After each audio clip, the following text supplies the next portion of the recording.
अच्छा सुधार हो रहा है। 1947 की जो लड़ाई है वो हमने अपने आंखों से देखी है। मैं समाज के वंचित तबके से हूँ। गाँव से निकलने के लिए सब सोचते हैं कि वो आगे चल के तरक्की करें। हाँ, मैं मानती हूँ बहुत चेंज हुई है हमारी सोसाइटी। 15 अगस्त अच्छे मनाते हैं। अब आजादी आ गई, भारत देश हमारी। जश्न आज़ादी का दिन एक ऐसा दिन जिसका मतलब कई लोगों के लिए अलग अलग है। कुछ ऐसे लोग हैं जिनके लिए ये एक छुट्टी का दिन है, लेकिन कुछ लोगों के लिए भावनात्मक एहसास, क्योंकि ये याद दिलाता है कि दरअसल में एक लंबा सफ़र हम तय कर चुके हैं आज़ादी के बाद से, और ये विश्लेषण करने का भी वक्त है कि आखिर में इस पूरे सफ़र के दौरान हमने क्या खोया और क्या पाया। विभिन्नताओं से भरा देश, अलग अलग जाति, अलग अलग धर्मों का देश भारत, और इसीलिए शायद हर शब्द के अलग मायने हैं, उसके पीछे की भावना वो भी अलग है।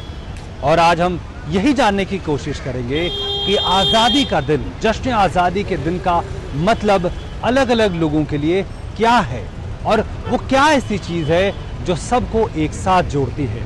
तो आइए सुनते हैं कुछ ऐसी कहानियाँ जो अपने हिसाब से आज़ादी का मतलब, आज़ादी के दिन का मतलब बताते हैं। उत्तर प्रदेश के गौतम बुद्ध नगर के प्रताप टोकस, इनकी भैंसें बार बार दूसरों के खेतों में भाग जाती है। हालांकि ये खेत अब बड़े बड़े बिल्डरों को बिक चुके हैं, लेकिन जब तक यहाँ 2 BHK 3 BHK लग्जरी फ्लैटों की इमारतें न बन जाएं, तब तक खेती तो हो ही रही है। लेकिन प्रताप इन इमारतों को विकास से जोड़ते हैं और एक अलग ही तस्वीर सामने रखते हैं। आपको ये अच्छा सुधार हो रहा है, विकास हो रहा है, विकास के लिए बढ़िया चीज़ है। अब खेती चली जाएगी, लोगों के थोड़ा पैसा मौज हो जाएगा और ज़मीन खरीद लेंगे कहीं जाएगा। पहले से ज़्यादा सुधार है जी। पहले खाद नहीं पड़ता था, राम जी के आसार पे ही खेती होती थी। अब घर घर में ट्यूबवेल लगी हो, खेत गैल, हर एक इंसान की ट्यूबवेल है, बिजली 24 घंटे की आ रही है। तो अब 10 मन 12 मन गेहूँ कटता, पहले 5-4 मन बीघे गेहूँ कटे। अब बहुत सुधार, और 2 फसल होने लगी हैं। ये दोनों बांध लग गए हैं, जमुना का और हिंडन का, तो उससे और ज़्यादा फर्क लगे। शहरों में विकास की अपनी इबारतें, और विकास की इन इबारतों, इन प्रतीकों के सबके लिए अलग अलग मायने हैं। किसी के लिए ये यातायात के साधन है, तो किसी के लिए रोजगार के नए मौके। उसी तरह आज़ादी का दिन 15 अगस्त के मायने भी सब लोगों के लिए अलग अलग है, और इन मायनों की तलाश में हम कई लोगों से मिले और उनसे जानने की कोशिश कर रहे हैं कि आखिर उनके लिए उस दिन का मतलब क्या है। ऐसे ही मायनों की तलाश में हम मिले संतोष से। अब मिलिए संतोष कुमार से। उम्र के उस दौर से संतोष गुजर रहा है जहां भविष्य की चिंताएं उसकी नींद नहीं छीनती। ऐसा ही मन नहीं लगता था पढ़ाई में, इसलिए आगे 6ठी क्लास में जाकर छोड़ दिए। अच्छा, तो यहाँ पे कितना कमा लेते हो पानी पे? 1500। ठीक है, तो यहाँ मन लगता, अच्छा लगता है? अच्छे अच्छे लोग हैं, अच्छे अच्छे बातें करते मन लगता है। संतोष 15 अगस्त या जश्न आज़ादी को लेकर अनजान है। 15 अगस्त के बारे में सुना है? नहीं पता। जिस दिन झंडा लहराते हैं लाल किले पे? हमें नहीं पता है। नहीं पता। जो जिस दिन आज़ादी मिली थी 15 अगस्त को, नहीं पता है। जिस दिन प्रधानमंत्री भाषण देते हैं, टीवी पे भी आता है, नहीं पता। तिरंगा लहराते लोग घरों में, बच्चे तिरंगा लहराते हैं, पता है? देखे हो बिहार में। अब आइए मिलते हैं जेसी भाटिया से। वो उस समय 10 साल की उम्र के थे जब बंटवारे के दौरान वो पाकिस्तान से दिल्ली आए। हाँ, मैं पाकिस्तान से आया। 1947 की जो लड़ाई है वो हमने अपने आँखों से देखी है, और अपने आँखों से देखी है। और कटे हुए जब हम वैसे तो पाकिस्तान बनने से 6 महीने पहले जो है हम यहाँ दिल्ली पहुँच गए थे। और चूँकि हमारे फादर जो थे वो दुकानदार थे और स्पोर्ट्स का काम करते थे, और वो जो है हमें छोड़ के चले गए, और ये कह के कि हम जो है वहाँ से बुकिंग वगैरह करानी है, तो वो बुक शुक करा करू के सामान को इधर लाए। और जब वो निकले वहाँ से लाहौर क्रॉस किया, उनकी गाड़ी जो है लाहौर क्रॉस किया, उसके बाद जो गाड़ी आई है वो सारी कटी हुई आई। भाटिया उन कई लोगों में से एक हैं जो दिल्ली के बाहरी इलाके में स्थित घरौंदा वृद्धाश्रम में अपने कई बुजुर्ग साथियों के साथ रहते हैं, लेकिन 15 अगस्त के नाम से उनका जोश देखने लायक था। हम शुक्र करते हैं कि अंग्रेजों के राज से हम जुदा होकर हम अपने राज में आए। इस टाइम भी बुजुर्ग की हालत में भी हम अपने आप को आज़ाद समझते हैं, और हम समझते हैं कि ये जो आज़ादी जो आई है बड़ी कुर्बानी देकर ये हासिल की है। और जब ये टाइम आता है तो हमारा बचपना याद आता है कि हम किस तरीके से इस उत्सव को मनाते थे। कब मूड आता था तो हम पटाखे चलाते थे, जन कहते हैं पतंगे उड़ाते थे, बहुत खुश होते थे। और अब भी हम उतने ही खुश होते हैं जितना हम बचपन में खुश होते हैं।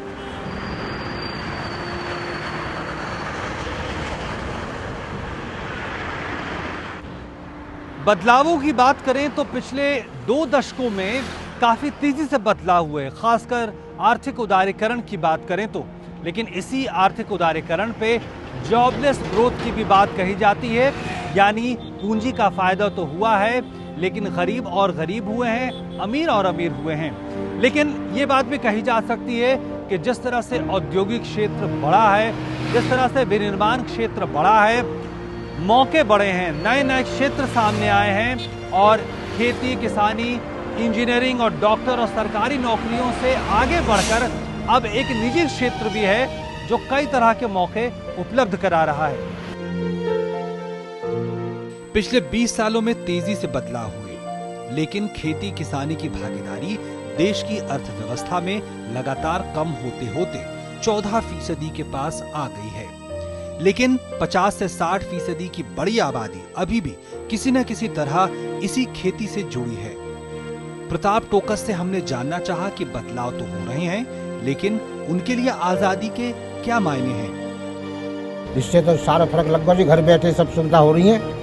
यहाँ घर बैठे आप 100 कोस पे यहाँ से बात कर रहे हैं, तो आपकी राज्य खुशी की पता लग गई, हमें अपनी की लग गई, तो बहुत सुधार हुआ है। तो 700 साल अंग्रेजों ने किया राज, 200 अंग्रेजों ने किया, 900 साल गुलामी के बाद आज हम आज़ाद। हमारे पूर्वजों ने बड़े संघर्ष करे और ये आज़ादी बड़ी मुश्किल से मिली है। प्रताप आजादी के जंग को अपने गांव से जोड़ने की भी कोशिश करते दिखते हैं। इस गांव की एक परंपरा और रही है, यहाँ राजगुरु सुखदेव भगत सिंह उन्होंने घोड़ा बनाया था, वो जो इंग्लैंड का कप्तान था उसमें जाग में फेंका घोड़ा, उसमें फिर उसको भगत सिंह को फांसी हुई। तो ये तो बहुत ऐतिहासिक गांव है।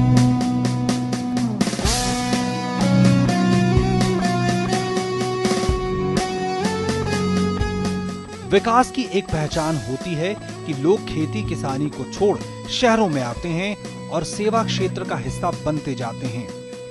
नवादा बिहार के पंकज कुमार उन युवाओं में से हैं जो सालों से वंचित तबके से आते हैं। अपनी जमीन, अपने गांव को छोड़कर वो प्रशासनिक अधिकारी बनने का सपना संजोए अब दिल्ली में हैं।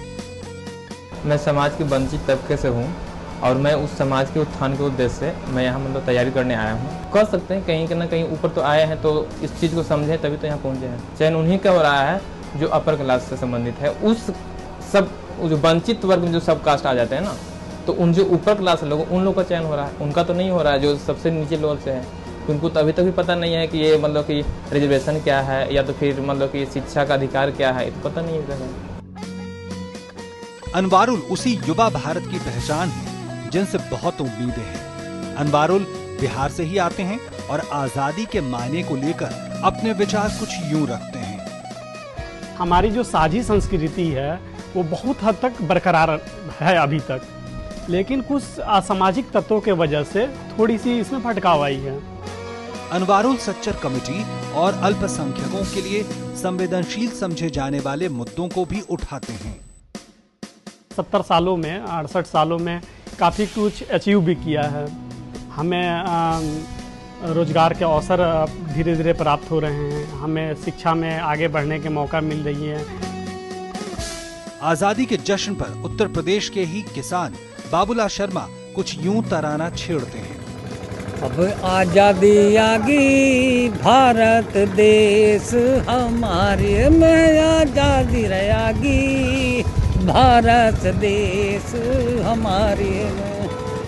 अरे दुनिया ढूंढ रही क्या फर्क हमारे तुम्हारे में आजादी आगी।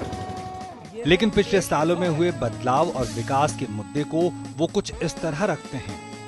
आज़ादी जब आ गई तो उसका जश्न तो मनाते ही है, खुशी होती है, त्योहार होगा एक किस्म का, वो तो मनाना चाहिए सबका। हर समाज भी बदल गया, सेक्टर भी बदल गए, और अपनी दुनिया हम क्यों नहीं बदले?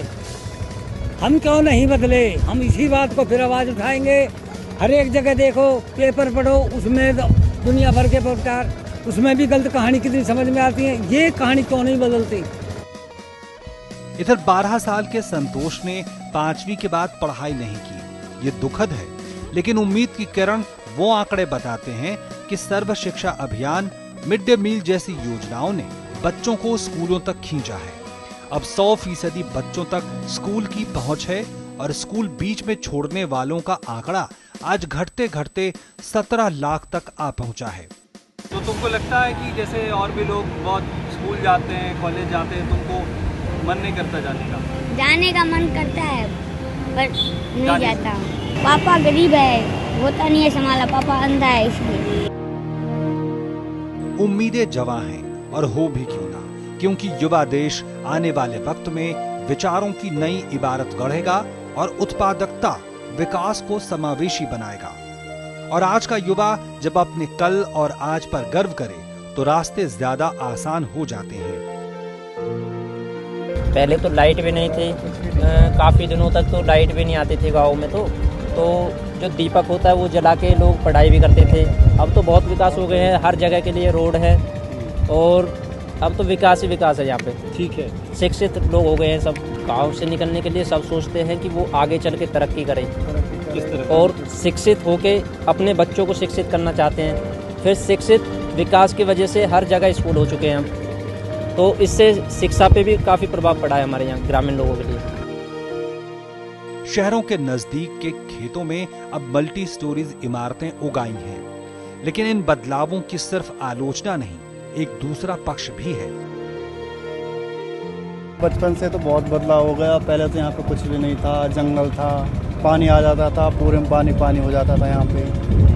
बस तो यही था, तब में तो बहुत तमीनात्मक हमारा है। हम 15 अगस्त मनाते, पूरे गांव के इकट्ठे हो जाते एक साथ, पूरे में घूमते हैं, स्कूलों के साथ लग जाते हैं, बच्चों के साथ पूरे बच्चों को गांव में घुमाते हैं, माइक लगाते हैं, तो अच्छे तरीक़ा से धूमधाम से मनाते हैं। जो नए युवा हैं वो शिक्षित होकर कहीं अच्छी जॉब, सरकारी नौकरी, इसके लिए ज़्यादा सोचते हैं।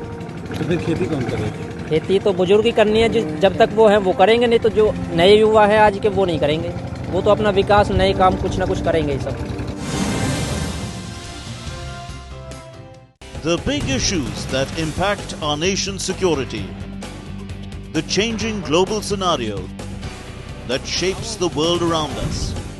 After India's leading primetime news show Newsnight, DD News now presents a big debate on India's defense policies, security issues and strategic affairs.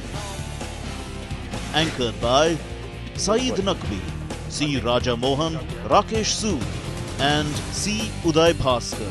Watch Wide Angle Monday and Friday 10 p.m. only on DD News. सुबह का सही आगाज ताजा खबरों के साथ, सुर्खियों के आईने से देश विदेश की सही तस्वीर और दिन के हर पहलू पर नजर। नया सवेरा रोज सुबह 7 बजे सिर्फ डीडी न्यूज पर।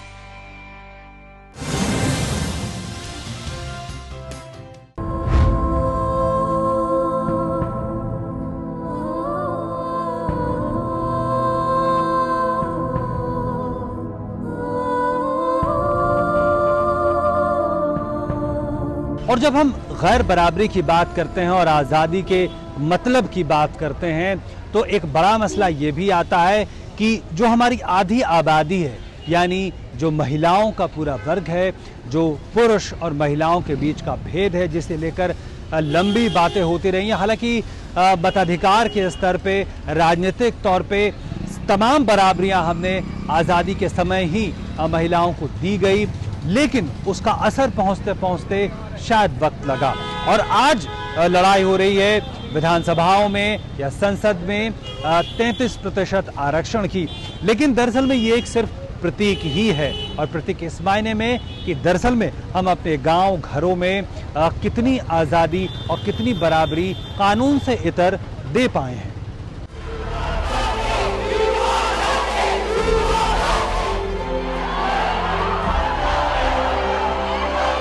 दिसंबर 2012 में शायद ही किसी ने अंदाजा लगाया हो कि एक मासूम निर्भया से दुष्कर्म और दर्दनाक मौत ऐसी चिंगारी को हवा दे सकती है जो आने वाले वक्त में आग का दरिया बन जाएगी। लेकिन बदलाव कानून में ही नहीं हुआ, बल्कि जागरूकता और संवेदना के स्तर पर भी उम्मीदें जागी हैं।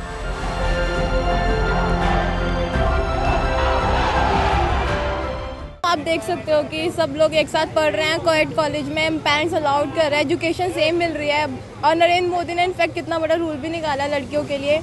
कह सकते हैं कि इक्वलिटी आई है गर्ल्स एंड बॉयज़ में, बट हाँ कुछ लोग हैं जो नहीं मानते अभी भी, बट हाँ आई है, आई कैन से आई है। हाँ मैं मानती हूँ बहुत चेंज हुई है हमारी सोसाइटी। जैसे मैं खुद रिसर्च स्टूडेंट हूँ, तो पहले तो आई थिंक ग्रेजुएट भी हो जाती थी गर्ल्स, तो वो भी बहुत माना जाता था। बट अब पेरेंट्स भी काफ़ी सोचने लगे हैं कि जितना वो अपने बेटों को पढ़ाना चाहते हैं, वो चाहते हैं कि उनकी बेटियाँ भी बहुत पढ़ें और खूब आगे बढ़ें। कुछ चीज़ें बहुत अच्छी हो गई हैं और महिलाओं के लिए जो बहुत सारे कानून बने हैं और उनसे थोड़ा मतलब सुरक्षा लगता है कि हाँ हुई है, लेकिन पूरी तरह से उसमें भी नहीं कह सकते क्योंकि कुछ लोग उन कानूनों का ही क्या कहते हैं कि गलत इस्तेमाल करते हैं। मदन राम 18 साल पहले दिल्ली आए थे। परिवार बिहार में है, लेकिन 15 अगस्त उनके लिए भी खास होता है। दुकान बंद और सिर्फ जश्न, लेकिन अपने तरीके से। बिहार छोड़ के वहाँ मजदूरी कम था, मजदूरी नहीं था, इसीलिए हम यहाँ पर आकर अपना अस्थायी दिए और 18 साल से यहाँ पर आ रहे हैं। कैसे मनाते हैं 15 अगस्त? 15 अगस्त अच्छे मनाते हैं। जैसे घूमने फिरने का दिल हुआ तो कहीं जाने का, तो वहाँ जाते हैं, घूमते हैं, यही करते हैं। हमारी काफी उत्सुकता थी कि आखिर मदन राम जैसे अपने तरीके से जश्न आजादी में कोई कोर कसर नहीं छोड़ते, लेकिन उन्हीं से पूछा कि इस व्यवस्था में वो कहाँ हैं।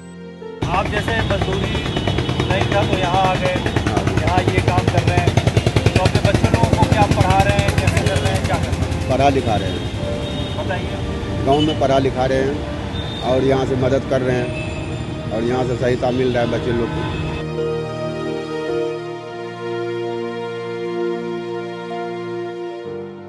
आलोचक ये बार बार कहते रहे हैं कि राजनीतिक सत्ता हस्तांतरण सामाजिक वर्गों के बीच में बराबरी और मौकों की बराबरी का पर्यायवाची नहीं हो सकता, और शायद ये सबसे बड़ी चुनौती भी रही है, और खासकर भारत जैसे देश में जहां पे विविधता, चाहे वो धर्म जाति के आधार पे हो या फिर अमीर और गरीब की गैर बराबरी हो। और शायद ये सबसे बड़ी चुनौती के साथ साथ कई सारे ऐसी कोशिशें भी की गई हैं जो इस गैर बराबरी को खत्म करने की दलील देते हैं। हम भारत के लोगों ने नियति से ये वादा 68 साल पहले किया था कि लोकतांत्रिक रंग ढंग हमारे लिए जीने का हिस्सा होगा, जो आज एक उपलब्धि है। एक चाय बेचने वाले स्तर का आदमी अगर आज पीएम बना है, इससे बड़ा लोकतंत्र और क्या हो सकता है सर। ये सबसे बड़ी खुशी की बात है कि आज ये लोकतंत्र में हम लोग अपनी अभिव्यक्ति किसी के खिलाफ भी बोल सकते हैं, कुछ भी बोल सकते हैं, किसी भी सत्ता को परिवर्तित कर सकते हैं और किसी के खिलाफ भी विरोध कर सकते हैं सर। और ये सबसे बड़ी बात है कि नीचे का तबका जो कभी भी सोच नहीं सकता है कि एक चाय बेचने वाला आज जितनी बड़ी भारत के लोकतंत्र का प्रतिनिधित्व कर रहा है सर, यही सबसे बड़ा लोकतंत्र है। बिल्कुल, एक विकासशील देश होने के नाते हम लोगों ने जो 67 वर्षों में जो हासिल किया है, खुद एक बार अमेरिका के राष्ट्रपति बराक ओबामा बोल चुके हैं, वो उपलब्धि अमेरिका ने 150 वर्षों में हासिल की थी।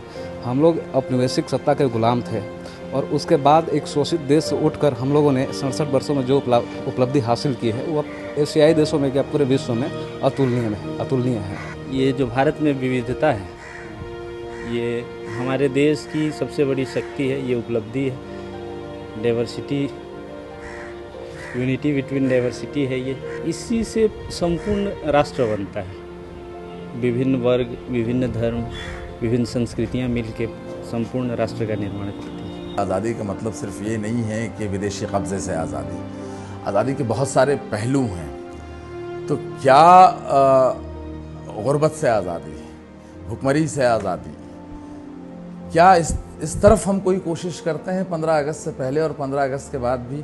और जब मैं ये कह रहा हूँ तो इसका ये मतलब नहीं है कि हम ये उम्मीद लगा के बैठ जाएं कि साहब ये तो सिर्फ हमारे नेताओं का काम है, ये तो सिर्फ हमारी सरकार का काम है, ये मेरा ज़ाती काम है। और जब लगभग 70 सालों का सफर हो तो ये बात लाजमी है कि हमारी तुलना होगी, हमारी पूरी विकास की जो अभी तक गाथा रही है उसकी दूसरे देशों के साथ जरूर तुलना होगी, और सबसे ज्यादा तुलना अमेरिका के साथ होती है।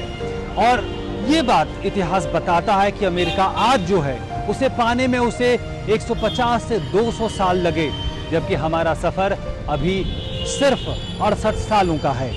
लेकिन ये कोई एक एक्सक्यूज या कोई एक बहाना नहीं हो सकता, लेकिन ये भी देखना पड़ेगा कि आखिर कौन सी चुनौतियां हैं जो आज भी हमारे सामने मुंह बाए खड़ी।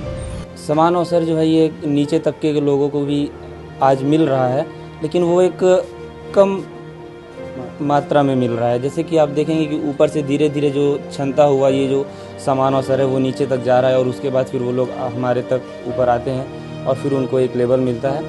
तो ये धीरे धीरे कम हो रहा है और समान अवसर सभी को प्राप्त हो रहा है। ये हमारे देश की एक ज़बरदस्त पावर है, एक ताकत है। तमाम लोग, तमाम तबके अगर एक साथ मिलकर काम करेंगे और जैसे कि करते भी हैं तो इससे मोहब्बत भी बढ़ती है आपस में और देश भी मजबूत होता है। मैं समझता हूँ कि सब लोगों को मेल जोल के साथ में रहना चाहिए और सारे काम जो हैं वो इसी तरह से करने चाहिए। ये हमारे देश के लिए जो है वो बहुत अहम बात है। या जैसे दूसरे देशों में हम सुनते हैं कि लोग अपना ज़बरदस्ती कुछ कर रहे हैं, लेकिन इंडिया में अभी आज की डेट में काफ़ी डेमोक्रेटिक वे से काम होते हैं। तो ये एक हमारे लिए अचीवमेंट है। तो लोगों को समझना चाहिए कि ये हमें बड़ी मुश्किल से मिला है, तो इसको थोड़ा बरकरार रखें तो ज़्यादा अच्छा होगा। हमको बहुत सारी आज़ादियाँ मिली हुई हैं और जिसकी एक बहुत बड़ी वजह जो है वो 15 अगस्त है। लेकिन हमें अपनी तरफ से अभी और कोशिश करनी चाहिए कि आज़ादी के जो दूसरे पहलू हैं जिसकी तरफ हम भारतवासियों का, हम देशवासियों का, बगैर इस तफरीक़ के कौन जनता है और कौन सरकार है और कौन नेता है, जिसकी तरफ हमारा ध्यान नहीं गया है। तो ये एक उटोपिया जिसको हम कहते हैं, ये एक ख्वाब है जिसको पूरा होने में बहुत वक्त लगेगा, लेकिन आज़ादी का मतलब और मकसद यही होना चाहिए। उपलब्धियों की एक अपनी गाथा है, चाहे हम सामाजिक स्तर पे लें या वंचित तबकों तक सुविधाएं और मौकों की बराबरी की बात हो। उपलब्धियों की कहानियां अनेक हैं और ये ऐसे वक्त में जब भारत 21वीं सदी के नेता के तौर पे उसे बार बार पूरी दुनिया में पहचाना जाता है, बार बार उससे उम्मीदें की जाती हैं, ऐसे वक्त में शायद एक फिल्म का डायलॉग अंत में कहना पड़ेगा कि कोई भी देश परफेक्ट नहीं होता, लेकिन उसे परफेक्ट बनाना होता है। और शायद आज का ये युवा देश शायद यही चाहता है और यही उसे कोशिश भी करनी है और शायद यही चुनौतियां भी हैं।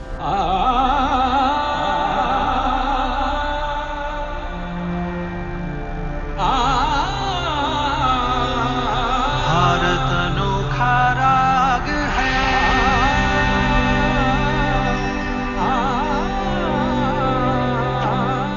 ये जश्न का वक्त है, ये वक्त है बधाइयां लेने और देने का, वक्त है अगले जश्न की योजनाएं बनाने का। लेकिन इस बीच में एक और साल है जो बुला रहा है चुनौतियों से जूझने के लिए।